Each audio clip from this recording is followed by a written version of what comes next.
Ada beberapa hal kesalahpahaman ya tentang Undang-Undang Cipta Kerja ini, dan kritiknya kan waktu itu kencang banget ya Mas Arief ya. Undang-Undang Cipta Kerja ini ditujukan ya untuk memberikan ya kemudahan, perlindungan dan pemberdayaan. Wah, tiga kata powerful sekali ini ya. Nah, kalau kita bicara golongan usaha, tentu golongan usaha yang kecil, mikro, dan menengah serta koperasi. Kenapa? Karena memang 99% aktivitas usaha itu digerakkan oleh tipe-tipe golongan usaha ini.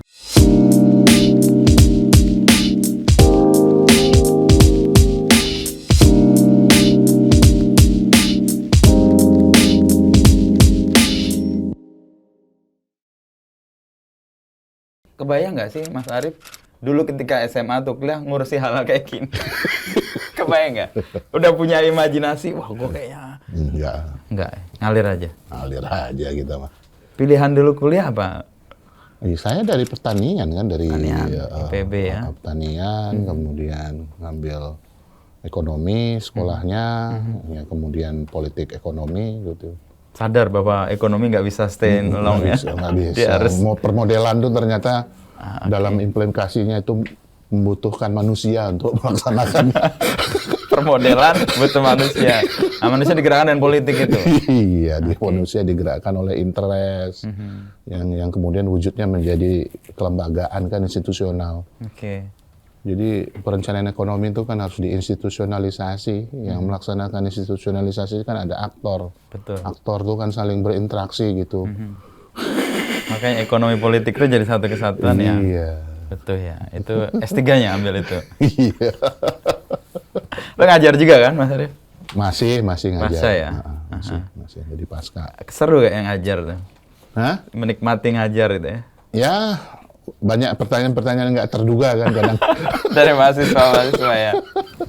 Apa misalnya yang nggak terduga? Ya, misalnya apa?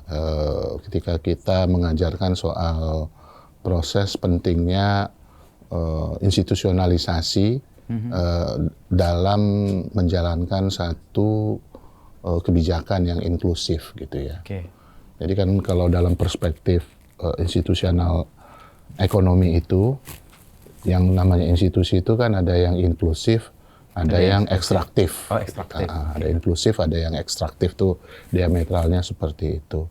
Nah, untuk inklusif itu memang membutuhkan persyaratan demokratisasi.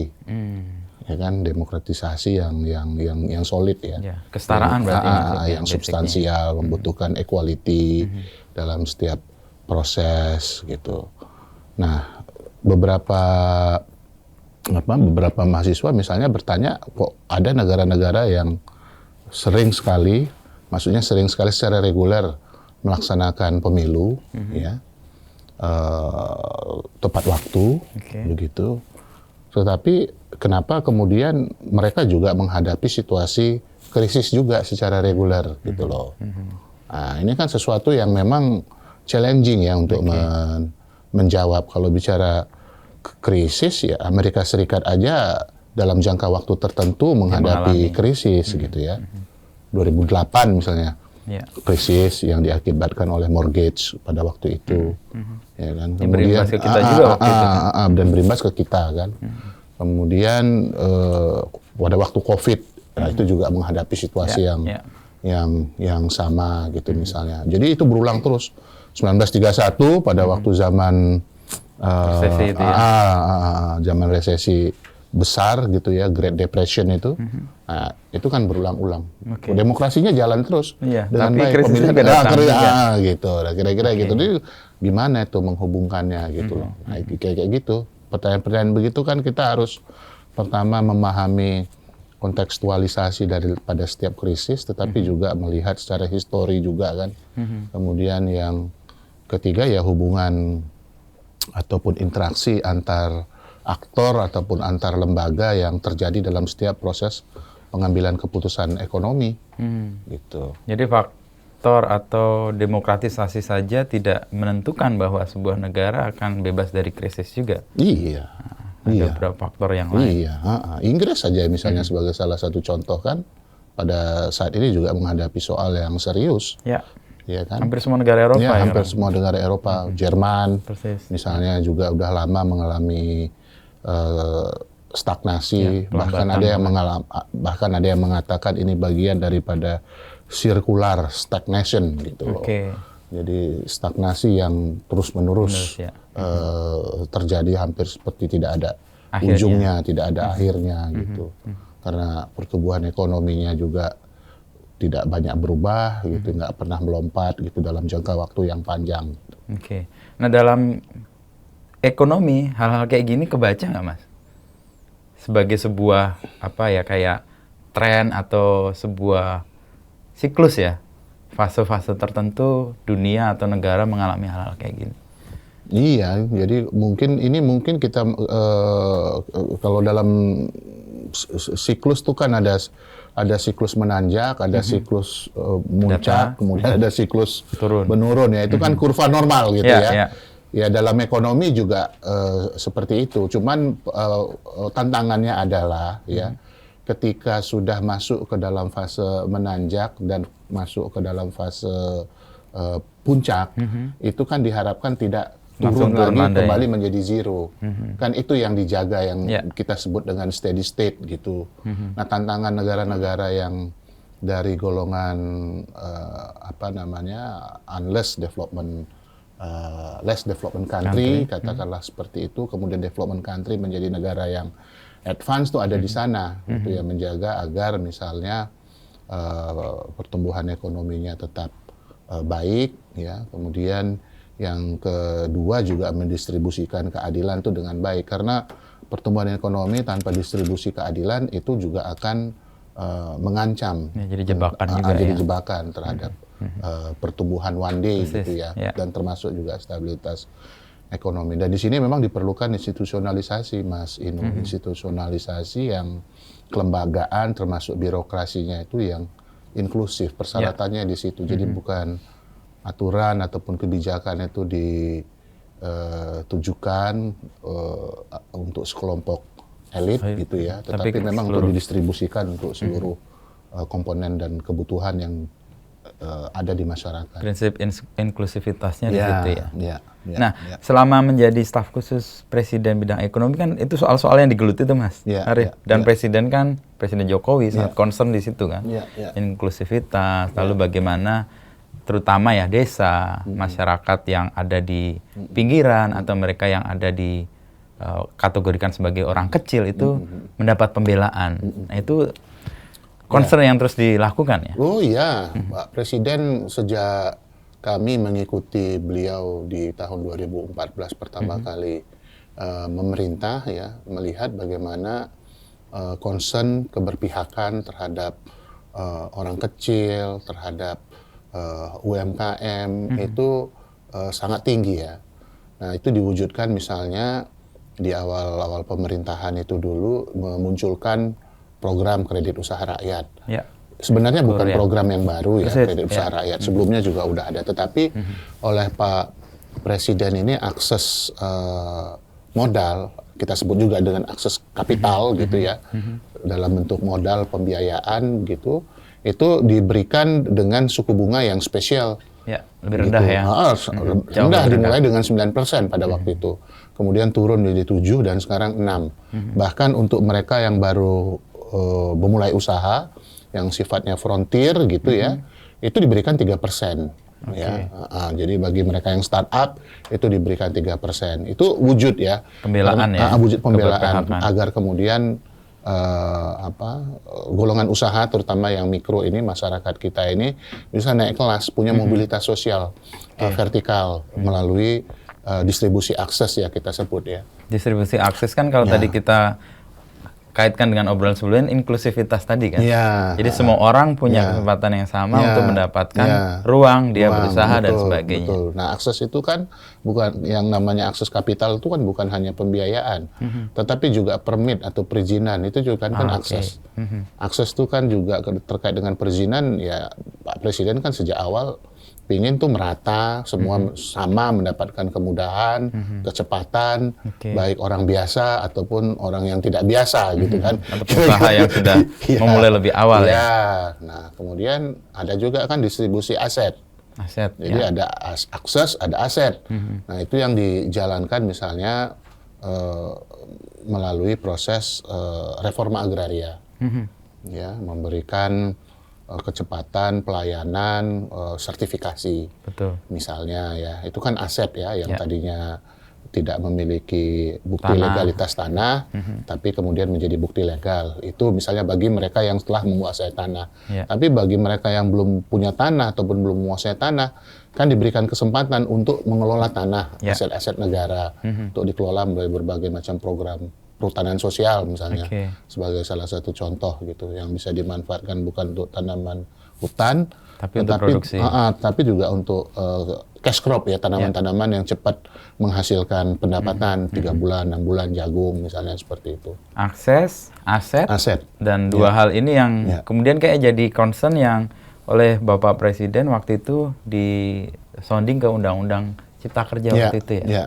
Apa sebenarnya problem yang waktu itu dilihat dan kemudian solusinya adalah kayaknya perlu Undang-Undang Cipta Kerja nih?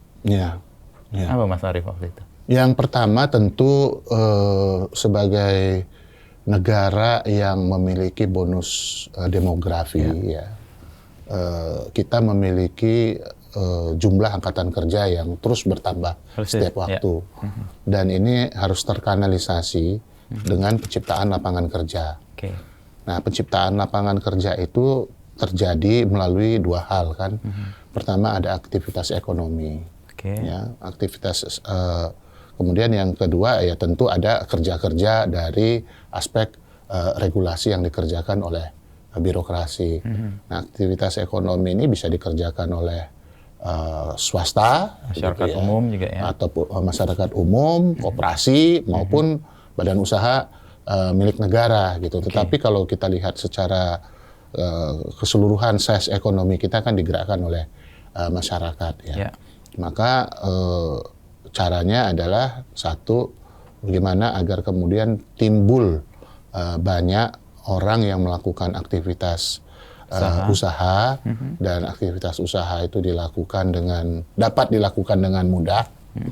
Ya, proses-proses awalnya siapapun itu ya, bukan hanya yang besar tetapi juga yang kecil, sehingga kemudian misalnya yang informal kemudian kita bisa kanalisasi menjadi ikut dalam trajektori ekonomi yang so-called katakanlah misalnya formal gitu.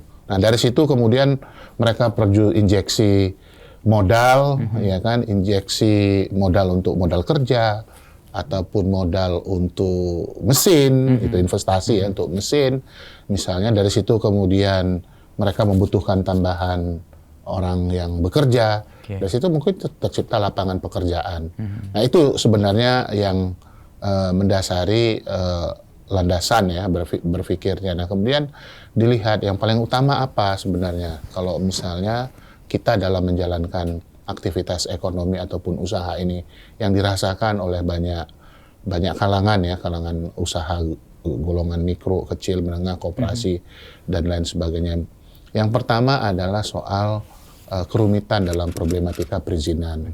Akses tadi itu yang kita sebut. Nah, kemudian yang kedua adalah bagi mereka yang berada dalam golongan usaha kecil, mikro, menengah, itu kan ada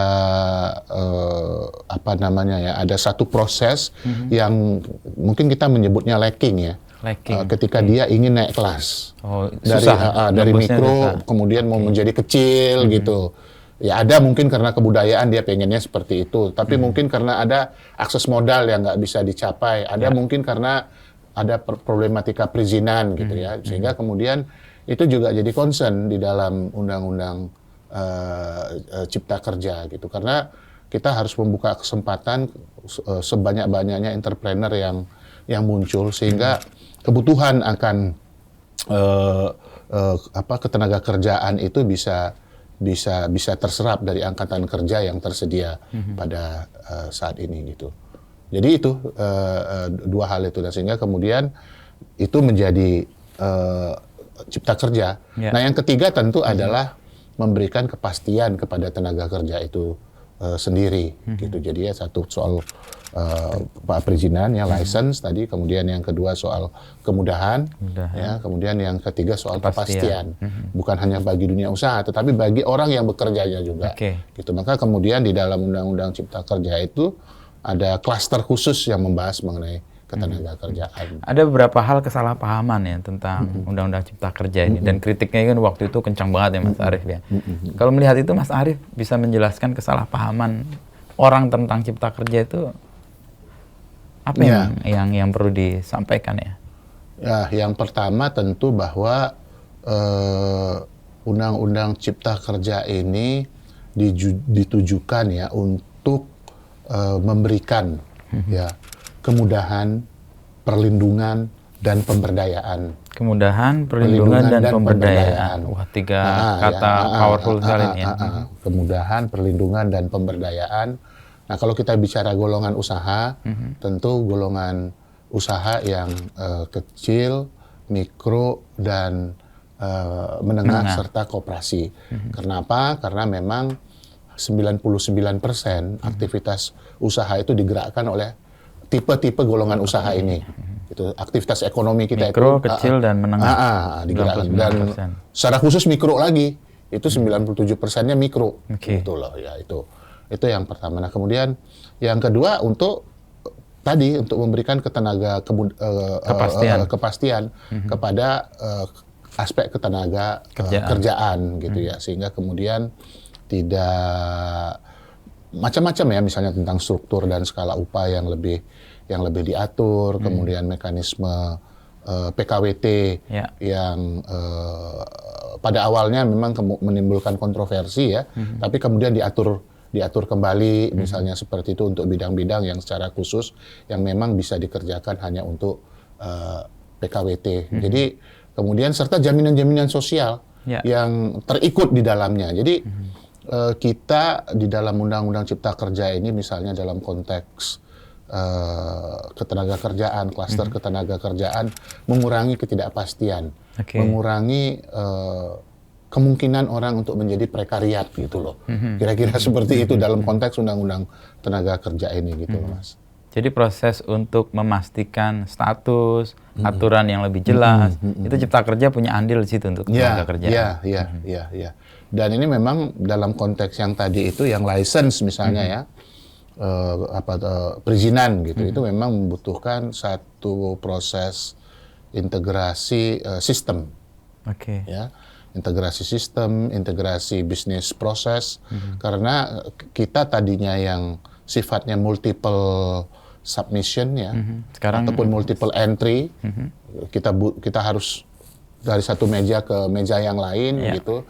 Diharapkan dengan Undang-Undang Cipta Kerja ini menjadi single entry, menjadi satu pintu, satu meja, ya, dan semuanya basisnya adalah digital gitu loh. Ini rancangan dari Undang-Undang Cipta Kerja itu seperti itu, dan untuk itu memang dibutuhkan satu kesatuan frame kerja juga, karena bagi Pak Presiden Jokowi kan sejak awal mengatakan bahwa ini bukan sekedar undang-undang, ini mengubah, ini kita membangun satu kultur baru dalam bekerja,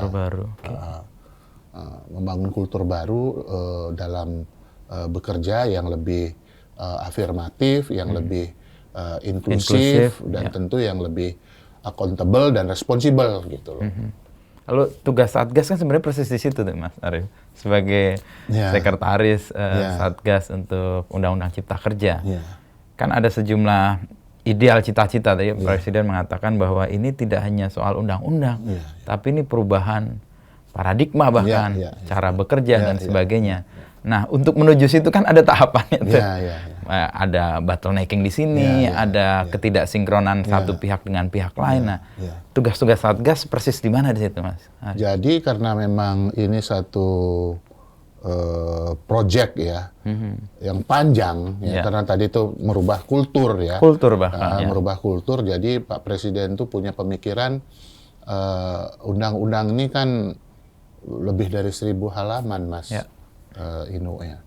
Sehingga diperlukan sebuah masifikasi pemahaman, terutama dari golongan birokrasi dan para pelaku usaha yang tidak boleh berhenti, gitu loh.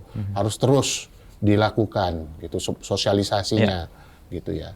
Agar kemudian ada mutual understanding lah terjadi antara pemerintah pusat dengan pemerintah daerah, antara pemerintah pusat, pemerintah daerah dengan pelaku usaha maupun dengan masyarakat sipil secara keseluruhan maupun organisasi-organisasi profesi gitu. Sehingga kemudian Pak Presiden merasakan perlu untuk membuat semacam satgas tadi ini yang namanya Satgas Sosialisasi Percepatan Sosialisasi Undang-Undang Cipta Kerja ya, yang menggerakkan seluruh kementerian dan lembaga termasuk pemerintah daerah agar kemudian mendesiminasikan isi kegunaan kemudian menampung pro cons yang muncul dari stakeholders terhadap undang-undang ini gitu. Jadi di situ tugas dari Satgas. Nah, sehingga kemudian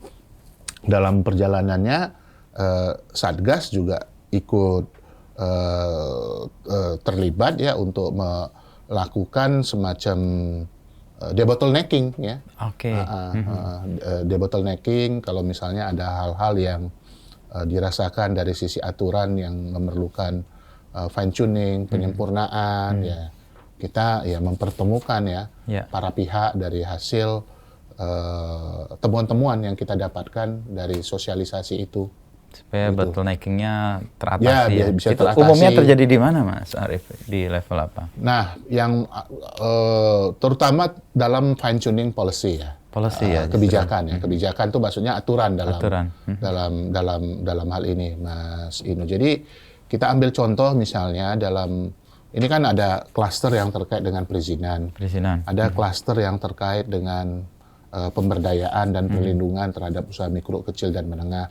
Ada klaster yang terkait dengan ketenaga kerjaan, kemudian ada klaster-klaster yang sifatnya sektoral, tetapi itu terkait dengan perizinan, gitu ya. Nah, yang paling utama ini perizinan. Jadi, kenapa kemudian saya mengatakan bahwa ini sebenarnya sebuah proses transformasi ataupun perubahan paradigma? Karena perizinan kita ini sejak awal menganut sifat di dalam Undang-Undang Cipta Kerja ini adalah yang berbasis risiko, risk base. Nah, apa risikonya dalam konteks untuk mengeluarkan perizinan itu? Risikonya tentu ada risiko lingkungan, ada risiko yang terkait dengan tingkat kebahayaan aktivitas ekonomi terhadap manusia. Tentu di dalamnya ada tentang hak asasi manusia kan gitu. Kita sebut aja misalnya risiko sosial gitu. Kemudian risiko yang terkait dengan keselamatan kerja terkait dengan aktivitas ekonomi tersebut gitu. Dan itu diklasifikasi untuk seluruh aktivitas ekonomi. Padahal beda-beda harusnya. Beda-beda. Misalnya ya pertambangan sendiri kan risikonya tinggi pasti. Pertambangan ada macam-macam kan? Ada yang galian C, ada yang mineral, ada yang batu bara, ada yang oil and gas, kan gitu. Kemudian kimia nanti sendiri, kemudian jasa juga sendiri dan seterusnya gitu. Nah, kemudian risiko itu juga dibagi 3 kategori. Kategori rendah, kategori sedang, kategori tinggi. Gitu. Dan itu membutuhkan 2 syarat. Ya, membutuhkan 2 syarat. Yang pertama itu adalah apa yang kita sebut dengan perizinan dasar. Nah, perizinan dasar, kemudian yang kedua itu perizinan lanjutan atau ya pun yang sifatnya perizinan sektoral. Terutama bagi aktivitas usaha yang termasuk kategori sedang dan tinggi. Resikonya ya. Jadi kalau misalnya resikonya rendah, ini misalnya sebagai contoh ya, resikonya rendah, dia buka warung sederhana, gitu, kemudian mengajukan izin, dengan izin ini kemudian bisa mendapatkan akses kredit usaha rakyat, gitu ya. Ada lapangan kerja yang diciptakan. Kemudian ada lapangan kerja diciptakan, misalnya, ternyata memang misalnya mensyaratkan harus ada semacam perizinan lingkungan. Tapi karena masuk ke kategori rendah, dia cukup buat pernyataan aja bahwa dalam proses aktivitas usaha saya akan taat terhadap penjagaan dan aturan yang terkait dengan lingkungan. Contoh misalnya sampah, waste daripada aktivitas itu ditempatkan yang benar atau mungkin diolah dengan baik kan begitu. Tetapi apabila di kemudian hari ditemukan ada melanggar aturan, siap Maka ada diberikan sanksi. ya. Nah, cukup itu aja. Jadi tidak perlu ada Kerumitan untuk yang lain mendapatkan lagi. perizinan. Dari itu yang termasuk kategori misalnya rendah tadi. Jadi yang sifatnya hanya pernyataan seperti itu contoh misalnya. Dan ini banyak ya Mas Arief yang sudah mendapat manfaat atau success story dari Cipta Kerja yang berbasis resiko, yang resiko rendah dia tidak perlu mengikuti aturan yang demikian rumit. Dari kurang lebih ya 1,5 juta mungkin yang sudah mengajukan nomor induk berusaha izin berusaha itu 90-an% itu adalah kelompok usaha mikro kecil dan menengah yang berbasis dan itu sebagian besar adalah berisiko rendah. Jadi cepat aja jalannya gitu dengan satu kali klik masuk ke dalam aplikasi, kemudian aplikasi itu mensyaratkan ada beberapa pernyataan-pernyataan yang dilengkapi, langsung keluar perizinan berusaha. Tetapi kemudian memang dalam konteks ini perizinan orang beraktivitas usaha itu kan membutuhkan ruang. Persis. Ya, membutuhkan ruang. Nah ini sekarang memang ada dispute ya, karena kemudian kita secara nasional ini daerah-daerah ini belum sepenuhnya memiliki rencana detail tata ruang. Tata ruang, yang tadi kita singgung juga itu ya. Yang mungkin skala petanya 1:5.000 lah katakanlah misalnya seperti yang detail ya. Nah sehingga kalau kemudian ada dispute misalnya dia ruang bangun usahanya di mana gitu ya. Usaha yang bernuansa hiburan, tetapi di ruang yang pendidikan misalnya. Di sebelahnya pendidikan, kemudian di sebelahnya rumah ibadah gitu. Nah ini terjadi gitu loh di lapangan pada saat ini. Kenapa? Karena memang kalau di Zoom ya dengan skala peta 1:50.000 dengan skala 1:5.000 kan berbeda. Gitu loh, kira-kira begitu. Ya, begitu detail kelihatan lah ada. Baru kelihatan. Sementara ini kan mungkin ini boleh nih ternyata di skala peta 50.000, di skala peta 1:5.000 ternyata di situ ada rumah ibadah. Nah, ini PR bagi Republik ya. Kenapa Republik ya? Karena bukan hanya pemerintah pusat tapi juga pemerintah daerah untuk menyelesaikan ini, dan koridornya sebenarnya sudah diarahkan oleh Bapak Presiden ya, kalau dalam sisi anggaran itu bisa dialokasikan, disediakan agar kemudian rencana detail tata ruang ini itu bisa diselesaikan dengan cepat. Boleh melalui peraturan daerah, boleh juga cukup dengan peraturan kepala daerah perkada. Jadi itu alternatif solusi. Kalau Perda tentu dengan DPRD, tapi dengan Perkada misalnya tentu hanya cukup kepala daerah, diskresi kepala daerah.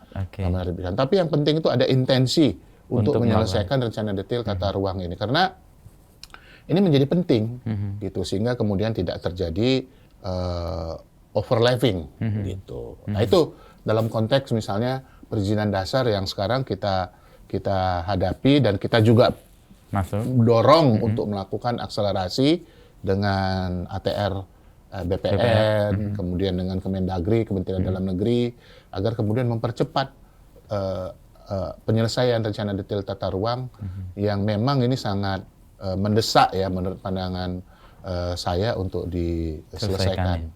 Daerah-daerah atau kepala daerah yang merespon ini cukup banyak, Mas Arief? Ya banyak ya, terutama daerah-daerah yang memang pada saat ini memiliki aktivitas usaha yang tinggi ya. Karena dia dapat manfaatnya ya. Di Jawa, kemudian beberapa wilayah di Sumatera, di Kalimantan gitu ya. Tetapi kemudian kan juga ada bukan kevakuman ya. Ada proses peralihan. Ya kan, karena ada masa jabatan yang selesai dengan yang baru misalnya. Kemudian dijabat oleh PJ, ya seringkali ini kemudian mungkin terlupakan juga untuk menyelesaikan soal ini gitu. Padahal menurut pandangan saya ini momentum untuk diselesaikan. Ya, karena segala hal yang memungkinkan untuk pengembangan daerahnya sedang diberikan kan dengan Cipta Kerjanya itu. Umumnya lebih banyak yang pakai mekanisme Perda atau yang Perkada? Ya, lebih banyak mungkin kalau yang untuk rencana detail tata ruang itu perda ya. Berarti melibatkan DPRD ya. Melibatkan DPRD karena memang space ya, ruang ya. Ruang ini kan bukan semua, ruang fisik, tetapi juga ada ruang sosial juga di dalamnya, ada ruang ekologi juga gitu. Jadi partisipasi dalam proses penyusunan rencana detail tata ruang ini memang menjadi penting juga gitu kalau berpandangan saya, sehingga kemudian ketika dimanfaatkan itu sudah clear and clean gitu. Kira-kira kita pengalokasian ruang yang ada dalam rencana detail tata ruang tuh, yang mana untuk perumahan, yang mana untuk kawasan hijau, yang mana untuk kawasan komersial, industri dan seterusnya. Dan itu akan memudahkan juga siapapun untuk melihat potensi yang ada di daerah itu untuk masuk Betul. Dan kita harapkan itu menjadi public domain ya. Yang bisa diakses. Yang bisa diakses. Masyarakat punya inklusivitasnya menjadi kelihatan di situ ya. Balik ke yang tadi Mas Arief menyebut backbone dari Undang-Undang Cipta Kerja, 2 diantaranya tadi UMKM dalam konteks perlindungan, apalagi tadi pemberdayaan dan kemudahan. Nah, lalu yang kedua soal akses atau izin yang lebih berbasis resiko dan resiko rendah. Nah, 2 hal itu yang sekarang efek yang nyata dari 2 hal itu apa, Mas Arief? Yang pertama ya tentu yang kita lihat adalah antusiasme. Ini tercermin dari mana? Pendaftaran. Perizinan yang diajukan. Yang diajukan untuk mendapatkan nomor induk berusaha itu. Itu antusiasme tinggi. Itu antusiasmenya cukup tinggi ya, terutama bagi yang baru ataupun bagi yang lama belum mendaftar, belum pernah punya izin, kemudian menjadi punya izin. Karena ada kemudahan tadi. Ya, karena ada kemudahan. Kemudahannya apa? Misalnya contoh dalam konteks UMKM ya. Satu, di dalam aturan turunan di Cipta Kerja itu khusus untuk UMKM itu kan ada alokasi ya yang diberikan kepada usaha mikro, kecil dan menengah kepada ruang publik yang dikelola oleh ruang publik komersial, maksudnya ya, ruang publik komersial baik yang dikelola oleh negara dalam hal ini BUMN maupun yang dikelola oleh swasta, itu minimal 30% harus dialokasikan untuk UMKM misalnya kan seperti itu. Misalnya rest area ini sebagai salah satu contoh, itu ada diatur seperti itu. Kemudian yang kedua, pengaturannya lagi untuk belanja barang. Ya, belanja barang baik yang dilakukan terutama dimotori oleh pemerintah dan badan usaha milik negara. BUMN malah udah menjadikannya ini bagian daripada kinerja. Evaluasi daripada kinerja dari badan usaha milik negara itu sendiri melalui ada pengembangan platform namanya PADI, Pasar Digital UMKM. PADI UMKM, dan itu belanja semua UMKM ada di situ. Kemudian kalau diperlukan katakanlah misalnya baju seperti Mas Inu pakai, kemudian kemudian ada providernya ternyata misalnya di pasar digital itu ya tinggal bisa dipakai. Tinggal diakses aja, saya pesan di situ, dan itu jadi bagian kinerja dari bahwa kita afirmasi dari BUMN-nya sendiri. Misalnya seperti dari pemerintah belanja barangnya APBD ataupun APBN itu harus dialokasikan kepentingannya 30% untuk belanja barang yang datang dari UMKM gitu. Kemudian itu bagian sebenarnya dalam konteks pemberdayaan maupun perlindungan agar mereka bisa naik kelas ya. Kemudian apalagi misalnya kemudahan tadi ya, kemudahan akses, ya, kemudahan untuk mendapatkan sertifikasi halal, sertifikasi nasional Indonesia, SNI. UMKM, nah itu ada, dan itu ada alokasi yang disiapkan oleh pemerintah secara khusus yang sifatnya gratis. Jadi kemudahannya diberikan dan kementerian terutama BUMN diberikan aturan bahwa mereka harus menggunakan apa yang sudah di-provide atau diproduksi oleh teman-teman yang memberi akses. Nah, di dalam konteks reform birokrasi, itu juga sudah mulai misalnya dijalankan ya pada saat ini, dia menjadi bagian daripada reformasi birokrasi yang berdampak. Reformasi birokrasi yang berdampak. Namanya itu dibuat oleh Pak Menteri kita ini, reformasi berdampak, yang mana di dalam setiap kinerja birokrasi itu ukuran-ukurannya sekarang menjadi lebih jelas. Jadi tadi misalnya bisa diukur lah ya, barang-barang ya, investasi, terus kemudian belanja barang dari UMKM, kan gitu kan, dari dalam setiap kementerian dan lembaga itu kan bisa kelihatan tuh semua tuh, gitu ya. Kemudian yang ketiga misalnya Pak Presiden tadi kita ngomong soal afirmasi dan inklusivitas, punya concern untuk menurunkan kemiskinan ekstrim di tahun 24 menjadi 0% misalnya. Itu jadi bagian daripada ukuran-ukuran kerja birokrasi yang berdampak tadi itu. Ya. Penciptaan lapangan kerja terukur nggak Mas Arief terkait dengan cipta kerja ini, lalu orang lebih mudah berusaha, mendapatkan izin yang tadi resikonya rendah, tercapture nggak atau terdata nggak? Ya terdata, satu ya terdata melalui platform online single submission. Di situ ada data yang dikelola oleh oleh Kementerian Investasi dan Badan Koordinasi Penanaman Modal karena mereka diberikan tanggung jawab di situ. Jadi single platform kan dari situ. Dari situ kita bisa lihat seberapa banyak orang yang mengajukan misalnya nomor induk berusaha, izin usaha, seberapa banyak orang yang ingin mengajukan perizinan terkait dengan lingkungan, bangunan gedung, ya, kemudian kesesuaian pemanfaatan ruang, sertifikasi halal dan sebagainya gitu. Dan kemudian kalau kita lihat dari data makro, misalnya korelasinya, ya, secara secara tahunan kan juga kita lihat dalam sisi angka pengangguran kan kita relatif terus menurun ya. Itu implikasi yang dengan pertumbuhan ekonomi yang relatif flat ya. Flat ya. Kan kemarin kita gitu ya. Kena pandemi sangat besar ya. Betul. Nah, 3 tahun Satgas ini kan bekerja kurang lebih 3 tahun nih Mas Arief. Apa evaluasi atau setidaknya temuan yang kira-kira ini kalau bisa diselesaikan lebih cepat, efek dari Undang-Undang Cipta Kerja yang sebenarnya tujuannya kan baik ya untuk penciptaan lapangan pekerjaan karena kita bonus demografi, itu bisa lebih powerful atau lebih kuat? Ya, saya rasa satu menyelesaikan daerah-daerah ya terutama ya. Komitmen dari daerah-daerah untuk menyelesaikan rencana detail tata ruang. Itu urgent kalau menurut pandangan kami. Karena itu kan pakai APBD, kemudian secara kelembagaan aturan yang diterbitkan juga kan tadi itu melalui peraturan daerah ataupun perkada.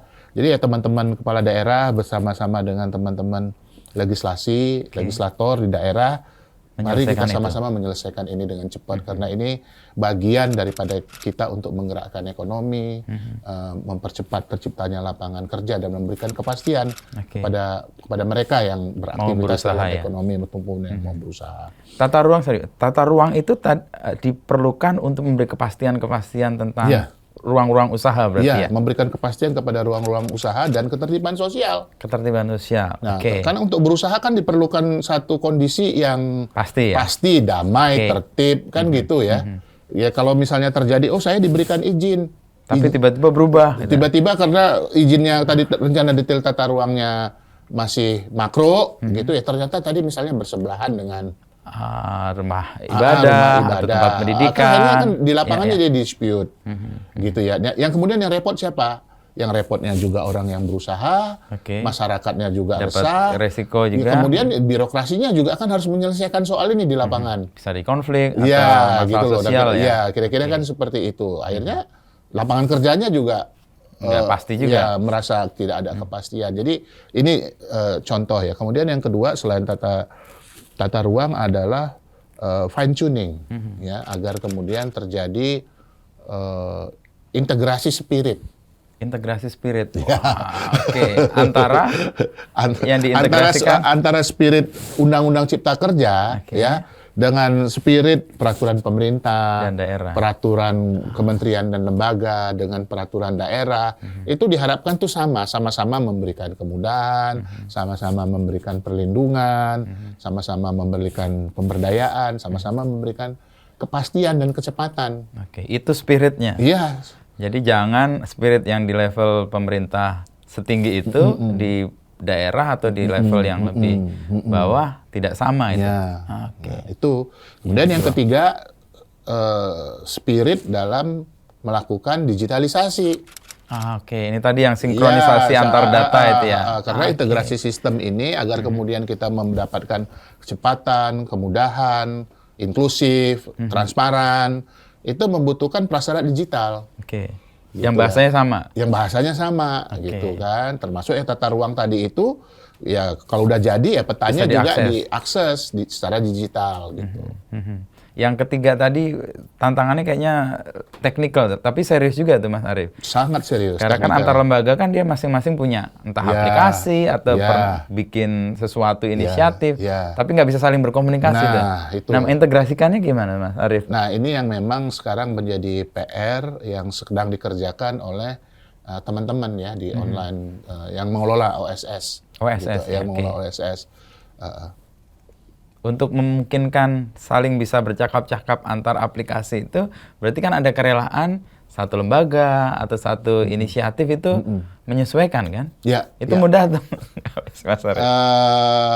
Ya tentu ini banyak hal ya yang memang harus diselesaikan ya.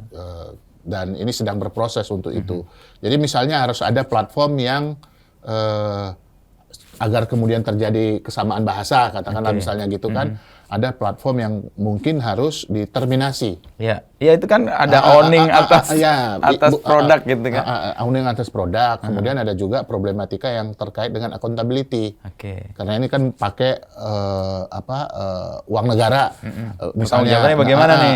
Pertanggungjawabannya seperti apa? Kan itu kan harus diselesaikan juga secara aturan. Nah, hal-hal yang seperti ini sekarang lagi di fine tuning.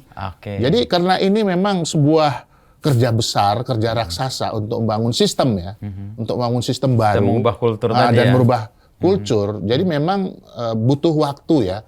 Nah, butuh waktu, butuh proses, dan tadi itu spirit yang sama bahwa ini semuanya memiliki ini ya, sense of urgency yang sama gitu loh. Dengan kemampuan pemerintah sekarang mengkoordinasi demikian baik, harusnya kan ini lebih cepat ya. Supaya juga hasil atau manfaatnya menjadi lebih dirasakan oleh masyarakat. Meskipun tadi kita lihat kalau dari angka makro, pengangguran juga turun, dalam pertumbuhan yang sebenarnya flat aja, itu kan efek yang mungkin bisa disebut. Jadi 3 hal tadi ya, tata ruang, yang kedua spiritnya itu disamakan. Integrasi spirit tadi itu. Yang ketiga digitalisasi yang akan menjadikan semua itu menjadi integrasi sistem tadi itu ya. Nah, sekarang kan pemerintahan akan berganti nih Mas Arief. Satgas ini kan sesuatu yang menurut saya ini punya peran yang signifikan untuk memungkinkan apa yang diharapkan dari undang-undang ini bisa diimplementasikan. Nah, perubahan pemerintahan ini bisa mempengaruhi tidak? Atau ini proyek yang sebenarnya pemerintahan berganti pun ini tetap harus jalan karena sangat sentral untuk kepentingan pembangunan ekonomi kita. Yang pertama ini udah menjadi amanat dari undang-undang sendiri. Kemudian yang kedua ya proses transformasinya sudah terjadi. Jadi ya menurut pandangan kami ini tinggal dilakukan proses percepatan penyempurnaan aja. Penyempurnaan. Berapa catatan yang tadi disebut ya Mas Arief ya. Dan harusnya bisa lebih cepat lagi ya. Walaupun kita terus nih mengejar sampai dengan saat ini gitu ya. Nah tadi yang 2 backbone tadi yang masih nempel di saya adalah kemudahan, perlindungan, dan pemberdayaan. Itu kan UMKM dan itu kan koperasi banget tuh. Itu kan khas Indonesia sebenarnya. Di dunia ada nggak sih model-model koperasi gitu yang bisa kita anggap sebagai success story yang mampu muncul dan kemudian punya pengaruh yang besar juga di perekonomian negara itu? Ya contoh misalnya di Jerman itu ada Mittelstand ya istilahnya ya. Yang dimana ada terjadi satu interaksi ataupun partnership antara golongan usaha besar dengan golongan usaha mikro kecil dalam satu ekosistem supply chain untuk menghasilkan satu produk gitu. Katakanlah misalnya mobil gitu ya. Tapi part-part dari mobil itu yang menyediakan itu adalah para usaha mikro kecil dan menengah gitu. Kemudian di Korea Selatan juga sama. Saya menemukan misalnya di Korea Selatan itu ada jadi gini ya, yang namanya usaha mikro kecil ini kan spesifik dia ada fokus gitu. Sementara kalau bicara usaha besar itu macam-macam aktivitas usahanya gitu. Nah sementara kalau kita bicara produk ya, itu kan ada obsolescence, ada masa kadaluarsa terhadap orang bosen gitu kan, kira-kira. Jadi tetap harus ada injeksi inovasi. Untuk meremajakan lagi. Untuk meremajakan lagi agar kemudian ini modelnya baru. Ternyata ada teknologi baru. Gitu ya. Ada penyegaran terhadap varian gitu kan misalnya. Dan ini kadang-kala nggak bisa difikirkan oleh perusahaan besar. Karena dia begitu banyak produk yang dihasilkan. Karena dia kurang fokus pada satu hal. Nah ini yang ngerjakan yang begini-begini, ya misalnya contoh rice cooker gitu. Misalnya ini contoh nih ya, rice cooker. Ada UMKM yang saya temukan misalnya di Korea yang fokus cuma mikirin gimana model induksi ya dari listrik itu supaya panas segala macam itu menjadi lebih hemat energi, nasinya lebih pulen. Jadi bangun tidur dia mikirin itu terus nanti. Dan itu kemudian dikomunikasikan dengan brand yang besar yang dimiliki oleh perusahaan besar gitu loh. Jadi inovasinya terjadi di sini. Di UMKM-nya di UMKM-nya inovasinya baru gitu. itu diinjek atau dikolaborasikan dengan perusahaan besar. Jadi kan ada ini, ada mutual partnership yang sifatnya juga mutual benefit dan kemudian bagi si yang besar juga mereka ada proses efisiensi kan yang juga terjadi bahwa ya saya nggak usah ada lead bank untuk proses ini karena udah ada yang ngerjain gitu karena kan. Dia lebih fokus tadi. Dan partnya dari dia. Ya, kan ada part yang dia ciptakan mungkin chip atau apa gitu yang untuk lebih induksi tadi keren itu. Lagi atau lebih keren gitu dan itu dijual ke situ. Jadi modelnya seperti itu ekosistem partnership itu. Jadi sehingga kemudian growing-nya itu terjadi secara bersama-sama gitu dan itu membangun satu model ekonomi yang kemudian boleh kita katakan ya persisten ya kalau bisa terus-menerus seperti itu gitu. Dan tadi inklusifnya terjadi kan? Inklusifnya terjadi. Ruang untuk yang berusaha secara mikro menengah tadi bisa masuk ke industri yang besar. Betul, karena mereka kan niche. Niche market yang mereka mainkan. Nah, sementara ketika udah masuk ke dalam masif gitu itu industri gede. Tetapi dalam masif itu ada hal-hal kecil yang dihasilkan oleh UMKM ini. Nah, ini yang kemudian membuat beberapa worldwide brand-brand dunia itu tetap bertahan. Karena ada penyegaran yang muncul dari partnernya yang kecil-kecil ini. Gitu. Karena dia lebih fokus untuk membuat sesuatu yang mereka pikirkan dari bangun tidur sampai mau tidur lagi itu terus yang dipikirkan. Ada success story kayak di Spanyol atau di Jepang juga ya, bagaimana koperasi atau kalau misalnya contoh misalnya gitu. Di Spanyol itu ada Kopkar, koperasi karyawan malahan. Itu namanya Mondragon. Owning klub bola malahan. Bukan, kalau yang Mondragon itu sepeda. Sepeda. Salah satunya sepeda yang mungkin banyak dipakai untuk yang Paris itu yang di sepedanya cukup terkenal ya secara brand gitu. Itu yang dihasilkan oleh koperasi yang basisnya koperasi karyawan dan itu terbagi juga tadi seperti itu kan part-part sepeda kan macam-macam gitu kan. Bisa ratusan tuh satu sepeda. Bisa ratusan tuh satu sepeda gitu. Itu misalnya contoh. Kemudian ya tadi ngomong soal masih di Spanyol ada klub bola juga kan Barcelona kan kalau nggak salah itu juga dimiliki oleh koperasi gitu. Nah, ruang menuju situ dengan adanya undang-undang Cipta Kerja di Indonesia terbuka berarti? Terbuka. Karena itu bagian daripada mandat di PP 7 dan keinginan Bapak Presiden kan sebenarnya ekonomi itu digerakkan oleh korporatisasi katanya begitu ya. Jadi kelompok-kelompok aktivitas usaha masyarakat itu bersatu dalam satu region atau dalam satu komunitas katakanlah seperti itu sehingga kemudian mereka tuh nggak berjuang sendiri-sendiri gitu. Rame-rame bareng-bareng gitu menghadapi pasar gitu kira-kira seperti itu. Sehingga kemudian misalnya contoh untuk padi gitu ya ini yang ada dalam pikirannya Pak Presiden itu petani sawah itu petani padi mereka diharapkan berkumpul berkelompok sehingga kemudian nanti 2 atau 3 atau 5 kelompok satu kecamatan misalnya mengelola satu rice mill unit sendiri ya kan. Nah, rice mill unit ini bukan hanya sekedar giling padi untuk menghasilkan beras, tapi juga langsung packaging Langsung yang bisa dijual dipasarkan Oke. atas nama kelompok-kelompok petani tersebut, sehingga kemudian nilai tambahnya dirasakan. Oke. Jadi bukan hanya jual gabah kering panen. Ya, tapi sudah packaging. Ya, udah Saya lihat di packaging, beberapa tuh Mas, gitu. di Prambanan, di Klaten Di gitu ya. Klaten, Sukabumi ada. Sukabumi, Itu jadi. pernah dikunjungin Pak Presiden Ya, juga. upaya gitu, untuk mereka memproduksi karena berkelompok dan punya tadi rice klaster milling ya. unit, ya punya klaster, betul. Lalu dibantu dengan kemampuan untuk packaging dan Betul, sebagainya, pemasarannya biar mereka langsung dan Betul. value-nya kan langsung tinggi tuh. Langsung tinggi, Naik. benar. Tapi ada resiko juga sebenarnya kan. Resikonya middleman yang tadinya menjadi perantara untuk petani dan market itu kan juga kurang atau berkurang mereka. Kan punya middleman petani. nanti bisa berintegrasi. Middleman itu kan rata-rata bagian daripada Ekosistemnya itu. ekosistem rice milling unit. Oke. Iya kan? Kan mungkin kan bisa model divestasi. Oke, bisa juga. Atau dia yang memberikan yang apa punya biaya rice dulu milling ya. unit, kemudian didivestasi, oke. diajak ini gabung gitu kan. Menjadi lebih efisien dan mendapatkan kepastian untuk stok.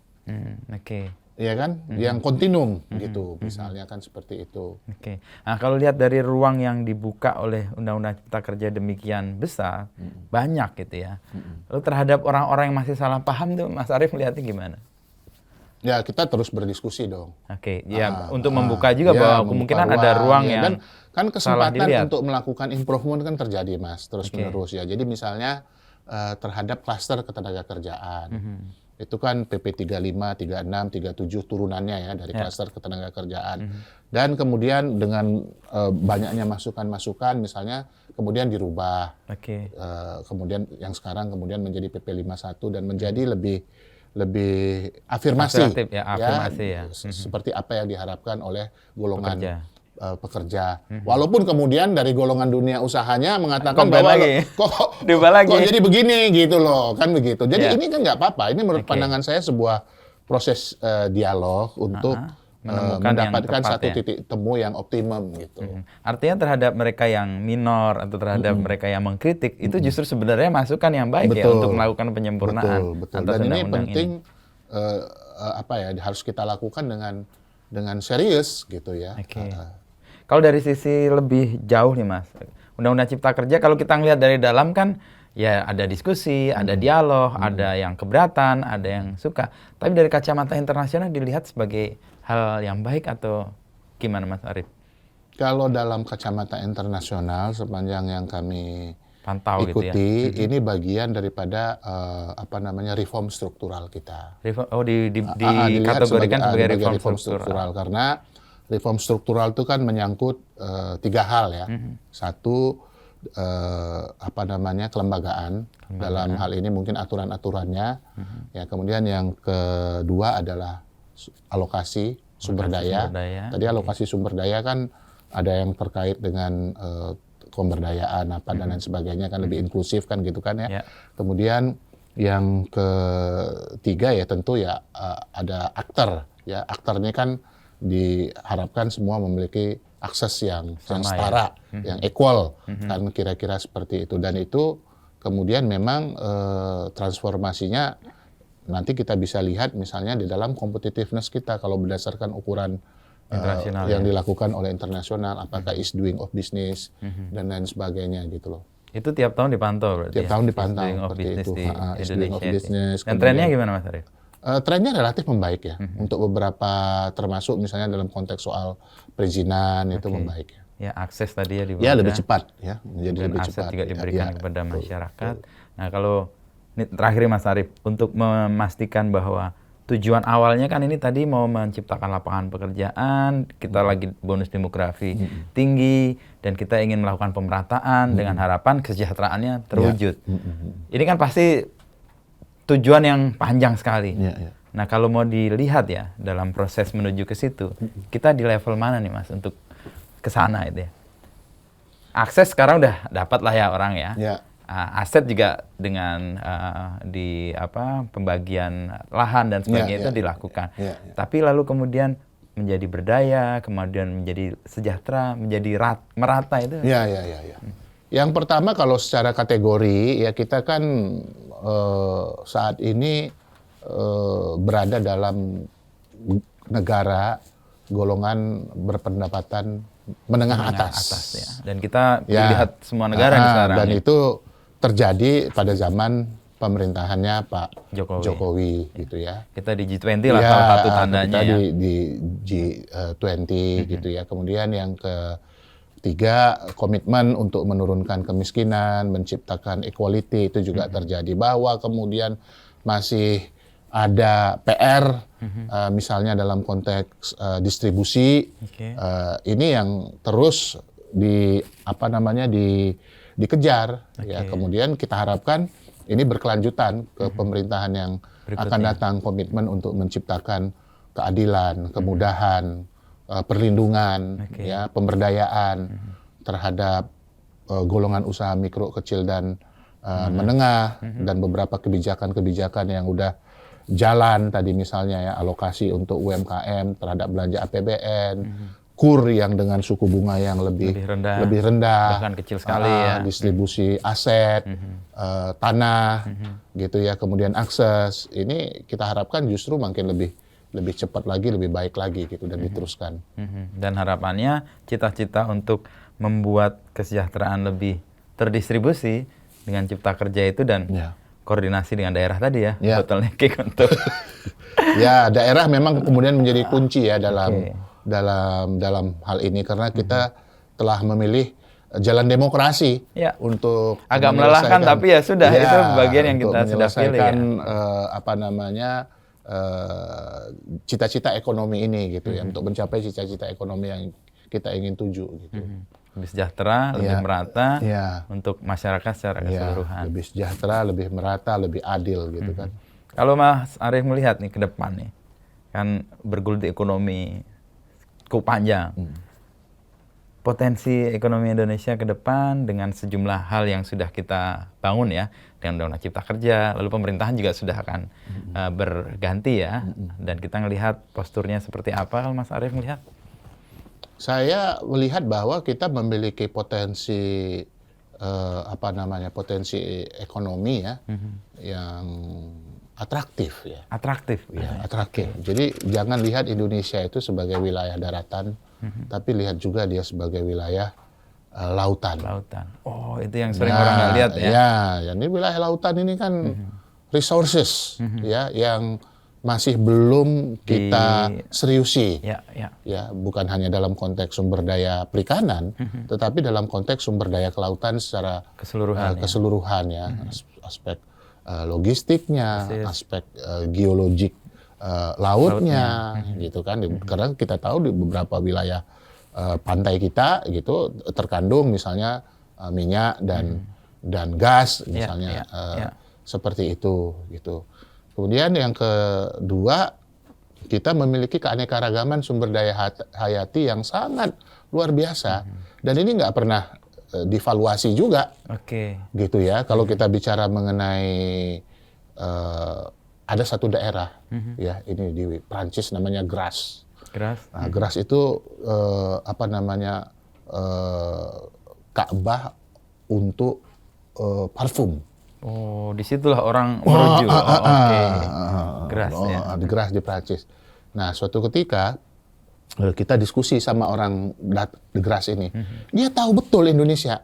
Oh, sebagai pemasok? Iya, dia tahu betul Indonesia. Karena, kenapa? Saya bilang kan gitu kan ya. Ya, saya ngambil dari Indonesia nilam, ngambil kayu manis, ngambil cengkeh.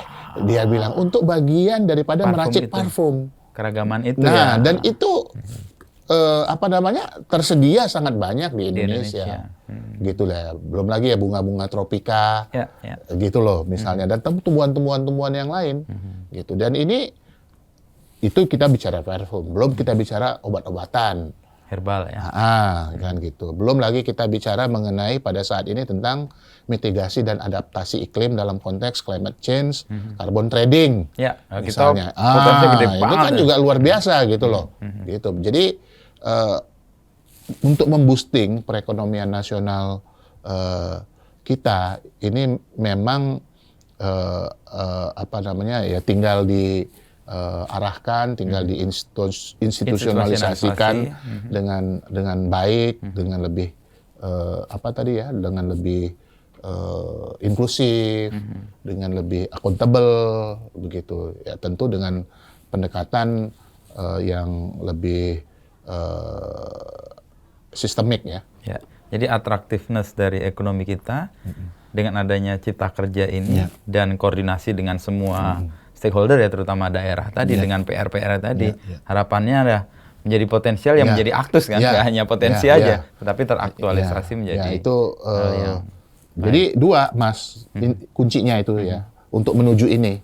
Ya, kita udah punya koridor Undang-Undang Cipta Kerja, ya, instrumennya. Ya. Kemudian kita punya sumber dayanya, sumber daya beragam, sumber daya manusia kita punya, sumber daya alamnya juga kita punya. Yang kita perlukan sekarang hanya dua, crafting institution.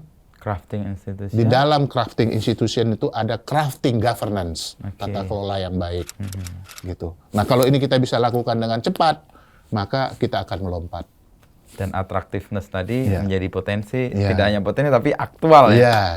Sesuatu yang menarik. Gitu. Thank you Mas Arief. Sama-sama Mas Uno. Saya menjadi lebih paham nih soal cipta kerja yang sebelumnya dilihat sebagai wah ini kan akal-akalan aja untuk memberikan ruang bagi investasi makin besar. Tapi kalau lihat dari backbone-nya dua tadi, pemberdayaan, perkuatan, perlindungan sama kemudahan untuk yang resiko tadi kan.